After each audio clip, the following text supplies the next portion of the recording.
que estas virtudes se expresan en los principios de su eterna ley.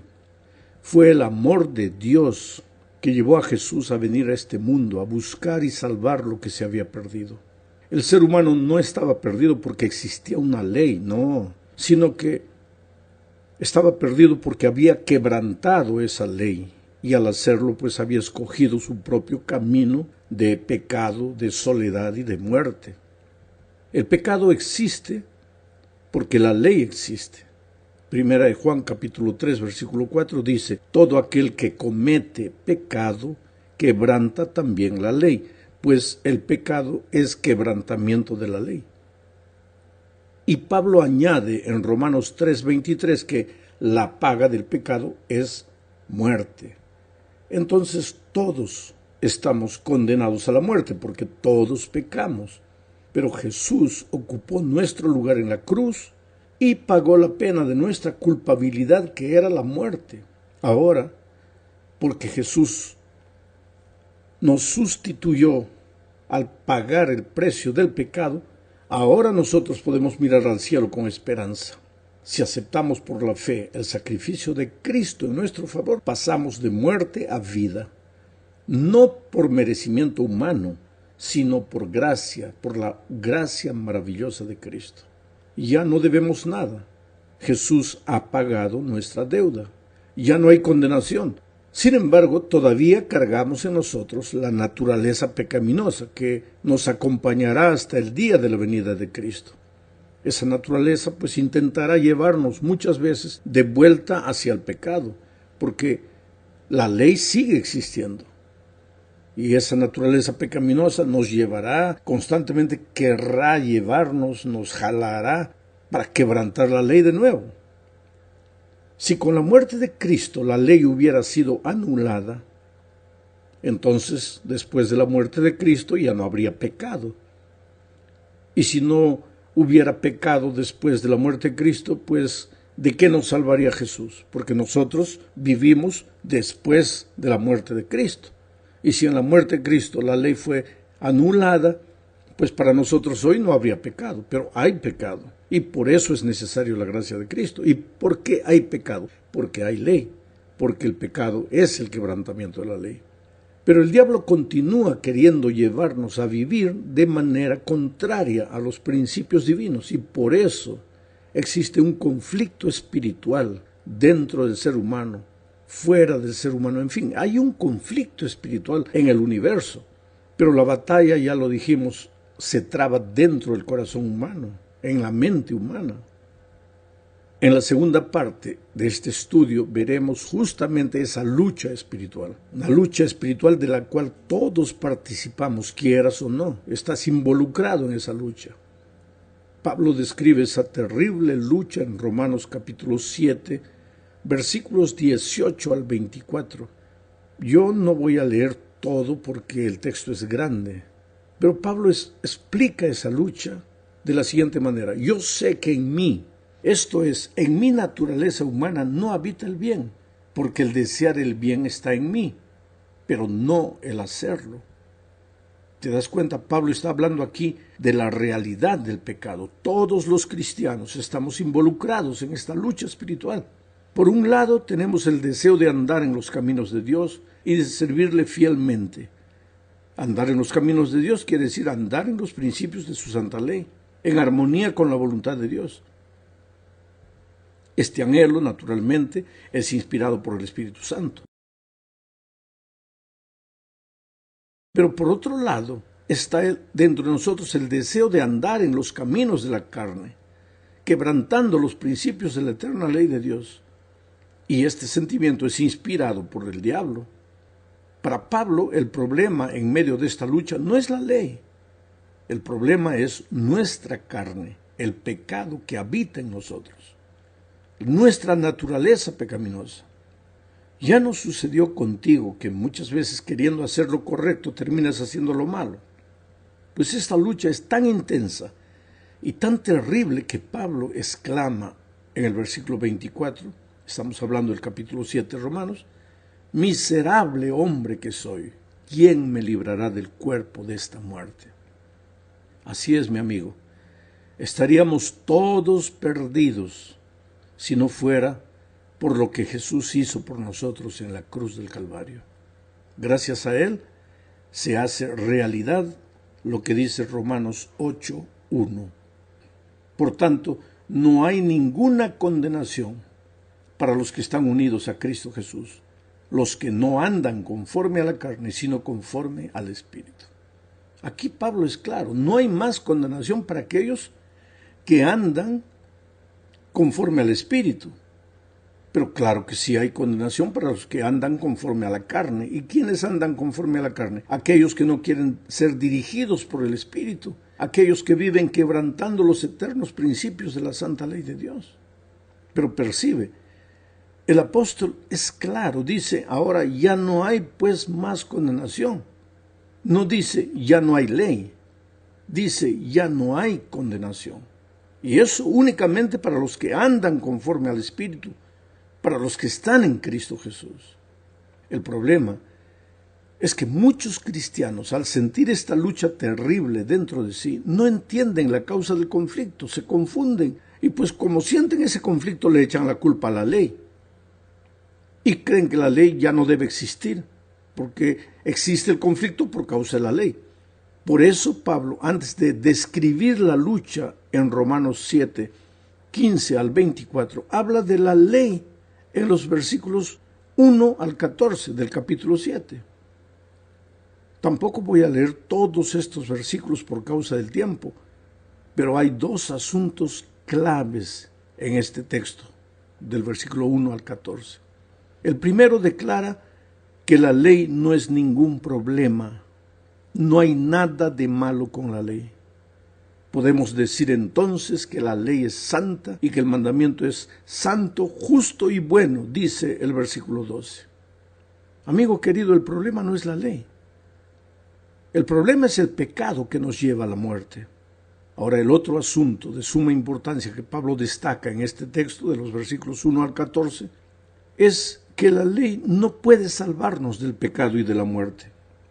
La ley señala el problema del pecado y de la muerte, pero es incapaz de salvarnos, porque la función de la ley es apenas didáctica, esto es, nos muestra la malignidad del pecado. Sin embargo, no puede hacer nada para resolver el problema del pecado. En ningún momento Pablo da a entender que la ley ha sido anulada. Por el contrario, el conflicto espiritual que Pablo describe no tendría sentido si la ley hubiera sido anulada. El argumento que él desarrolla deja claro que la ley sigue en vigencia, porque la ley señala la realidad del pecado y la necesidad del Evangelio, de la gracia de Cristo. El versículo 7 de Romanos 7 dice, ¿qué diremos pues? ¿La ley es pecado? En ninguna manera. Pero yo no conocía el pecado sino por la ley, porque tampoco conociera la codicia si la ley no dijera, no codiciarás. En resumen, lo que Pablo está diciendo es que la ley no produce la muerte. Quien produce la muerte es el pecado. La ley solo muestra cuán mortal es el pecado. La ley es buena por el hecho de que señala el pecado, pero a pesar de ser buena, no es solución para el problema del pecado. Solo el Evangelio tiene la respuesta, la solución y la salida para el pecado. Solo Cristo salva. Romanos 7:13 aclara esto. Pero entonces, ¿lo que es bueno se convirtió en muerte para mí? De ninguna manera. Más bien el pecado, para demostrar que es pecado, produjo en mí la muerte por medio de lo que es bueno, a fin de que por medio del mandamiento llegara a ser extremadamente pecaminoso. El pensamiento de Pablo es claro. Veamos ahora lo que sucedió con la ley después de la resurrección de Cristo. Muchos cristianos, esta es la tercera parte, muchos cristianos creen que después de la muerte de Cristo la ley ya no tiene validez. Pero en realidad, aún sin decirlo, no se refieren a toda la ley, sino solamente al sábado. Porque sería inconcebible que un cristiano robara o matara. Esos mandamientos sí tienen validad, pero el sábado ya pasó, es lo que dicen. Ya fue anulado con la muerte de Cristo. argumentan ellos. Más todavía, en realidad, ellos no dicen que el sábado fue anulado, sino que fue reemplazado por el domingo en homenaje a la resurrección de Cristo. Para eso, naturalmente, ellos citan algunos versículos de la Biblia, como por ejemplo Juan 20:19, donde se dice que la noche de ese mismo día, el primero de la semana, los discípulos estaban reunidos a puerta cerrada en un lugar por miedo a los judíos. En eso llegó Jesús, se puso en medio y les dijo: la paz sea con ustedes. Ahora, hermanos sinceros que ya no creen en la validez del sábado, argumentan que Cristo ya había resucitado y que ahora los discípulos estaban reunidos para celebrar la resurrección, el primer día de la semana. Pero el texto no dice eso. Lo que en realidad dice es que ellos estaban reunidos allí con las puertas trancadas por miedo de los judíos. El motivo de la reunión era el miedo, estaban como que escondidos. No estaban celebrando la resurrección de Cristo en el primer día de la semana. Otro de los textos que se usa para argumentar que ahora el domingo es el verdadero día de reposo, en homenaje a la resurrección, es Hechos 27. Y ese texto dice: el primer día de la semana los discípulos se reunieron para partir el pan, y Pablo estuvo enseñándoles, pero como tenía que salir al día siguiente, alargó su discurso hasta la medianoche. Aquí el argumento es que los discípulos partían el pan el domingo para celebrar la resurrección de Cristo. Pero el texto, por ejemplo, Hechos 2:46, dice que todos los días se reunían en el templo y partían el pan en las casas y comían juntos con alegría y sencillez de corazón. Todos los días. No era solo los domingos, sino todos los días. El otro texto es 1 Corintios capítulo 16:2. Cada primer día de la semana, dice el texto, cada uno de ustedes ponga algo aparte, según lo que haya ganado, y guárdelo, para que no se tengan que recoger las ofrendas cuando yo esté allí. Aquí el argumento es que los cristianos recogían las ofrendas los domingos porque estaban reunidos para celebrar la resurrección de Cristo. Pero ¿quiere decir que el domingo había sustituido el sábado? ¿Eso es lo que quiere decir este versículo? No, claro que no. Todos estos versículos, más allá de describir algunas oportunidades en las que los creyentes se reunieron por diversas razones, una vez para partir el pan, otra vez para recoger las ofrendas, otra vez por miedo a los judíos, estaban reunidos el domingo por diferentes razones que no era celebrar el día de reposo. Estas reuniones no indican que fuesen cultos de adoración celebrados el primer día de la semana que había reemplazado al séptimo día, que era el sábado. Claro que no. El sábado siguió siendo el día de reposo en el Nuevo Testamento. Esta es la cuarta parte del estudio. Empecemos por Jesús.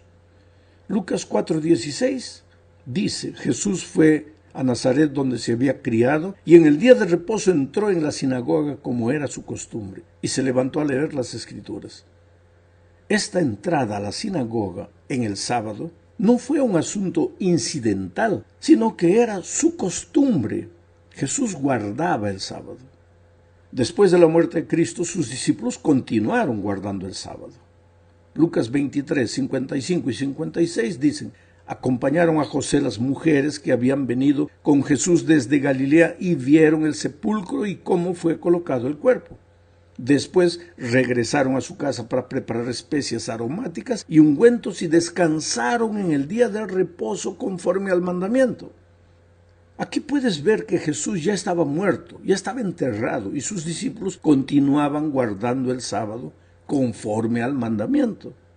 Más todavía, cuando Lucas registró este hecho, ya habían pasado 20 años de la muerte y de la resurrección de Cristo. Y Lucas dice, conforme al mandamiento. Es porque 20 años después de la muerte de Cristo todavía se guardaba el sábado. Si leemos todo el libro de los Hechos, veremos que los apóstoles guardaron el sábado. Voy a mencionar solo un texto, Hechos 18:4. Y todos los días de reposo debatía en la sinagoga y lograba persuadir a judíos y griegos. Muchos dicen que Pablo iba a la sinagoga los sábados porque solo los sábados podía encontrar reunidos a los judíos y querían evangelizarlos. Pero el texto menciona a los griegos y los griegos no guardaban el sábado. Entonces, lo que Pablo hacía era reunirse con hermanos cristianos, judíos y griegos en el día de reposo, porque el sábado seguía siendo el día sagrado del Señor. No hay duda de que el sábado es el día de reposo instituido por Dios desde el Edén. Cristo lo guardó, sus discípulos también lo guardaron. Es verdad que hay muchos cristianos sinceros que no han logrado entender esta verdad y debemos amarlos y enseñarles con humildad el plan de Dios para su vida. Pero ahora llegamos al fin de este estudio hablando del intento de cambiar el día de reposo. ¿Cómo es que de repente de guardar el sábado pasó la cristiandad a guardar el domingo? Aquí entramos de nuevo al gran conflicto entre Cristo y Satanás. Mira, el diablo siempre tergiversa la palabra de Dios. En el jardín del Edén, Dios había dicho, si comieres del fruto, ciertamente moriréis. Ahí viene el diablo y dice, no moriréis. Ahora, con relación al día de reposo, Dios dice, es sábado. Y el enemigo viene y dice, no, es el domingo. Siempre fue así. Génesis 3:1 dice, la serpiente era más astuta que todos los animales del campo que Jehová Dios había hecho y dijo a la mujer, con que Dios os ha dicho, no comáis de ningún árbol del huerto. Ah, querido, en este versículo observamos la principal estrategia del enemigo. Él no se presenta como realmente es, como diablo, sino que aparece disfrazado, se esconde, finge, se disimula y aparenta ser lo que no es. En el Edén, el enemigo parecía amigo. Su compañía era agradable y era religioso porque se presenta con la palabra de Dios en la mano. Así también ha sido a lo largo de la historia y seguramente será lo mismo en nuestros días. Las Escrituras afirman en 1 de Pedro 5:8 lo siguiente: sean prudentes, manténganse atentos, porque su enemigo es el diablo y él anda como un león rugiente buscando a quien devorar. Y en 2 Corintios 11:14 añade que el mismo Satanás se disfraza de ángel de luz. Ah, mi amigo, no creas entonces que si en el gran conflicto de los siglos él te quisiera enrolar en su ejército, se va a identificar como su verdadero nombre. No, porque ahí tú te huirías. Él se presentará ante ti como algo maravilloso y seductor. Puede ser que aparezca como una hermosa teoría, una filosofía deslumbrante, una religión fascinante o hasta como un ángel de luz.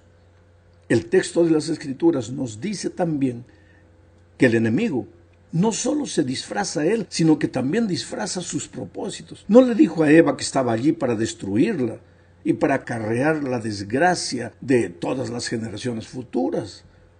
Se limitó a llevarla al terreno de la religión. Usó la palabra de Dios, pero la torció e intentó darle otro sentido. ¿Con que Dios os ha dicho no comáis de ningún árbol del huerto? Dios no había dicho eso. Pero el enemigo introdujo una leve modificación en lo que el Señor había declarado. Casi nada, ¿te das cuenta? El diablo es religioso, acepta la palabra de Dios, no la niega, no lucha contra ella, solo la tuerce un poco, lo suficiente como para conseguir desconfianza. No necesitas ser tan detallista, Eva. No puedes tomar tan en serio la palabra de Dios. Vamos, Eva, ¿en qué se diferencia este árbol de los demás del jardín? Después de todo, todos los árboles son iguales.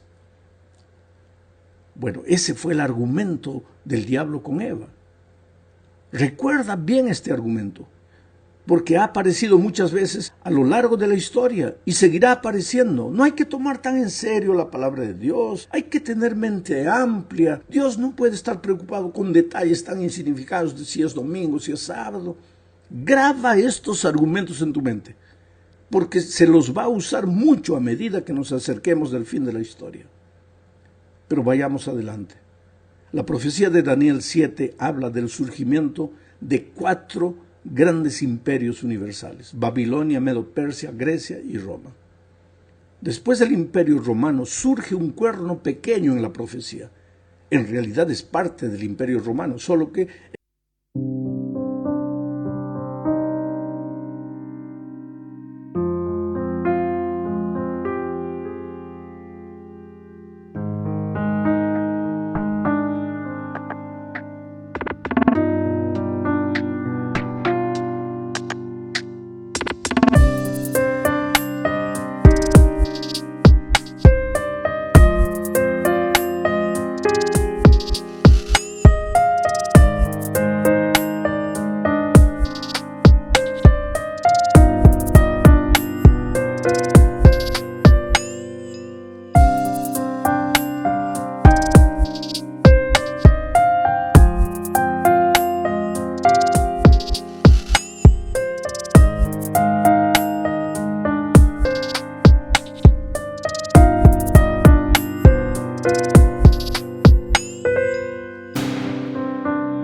En una fase posterior y con características religiosas. ¿Qué podría ser este poder religioso simbolizado por el cuerno pequeño? Este poder que surgió directamente de Roma y hasta hoy, hasta el día de hoy, todavía es parte de Roma. Daniel 7:25 describe que este poder religioso intentaría hacer lo siguiente: blasfemará contra el Altísimo y quebrantará a sus santos y hasta intentará cambiar los tiempos y la ley, pues le serán entregados durante un tiempo y tiempos y medio tiempo. Ahora, yo te pregunto, ¿qué poder terrenal puede realmente cambiar la ley de Dios? Ninguno. Sin embargo, este poder religioso simbolizado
pequeño, que nació de Roma, este poder religioso se atribuye la prerrogativa de tener autoridad para cambiar la ley. No hay base bíblica para guardar el domingo. Las personas guardan el primer día de la semana por tradición, una tradición impuesta por este poder religioso.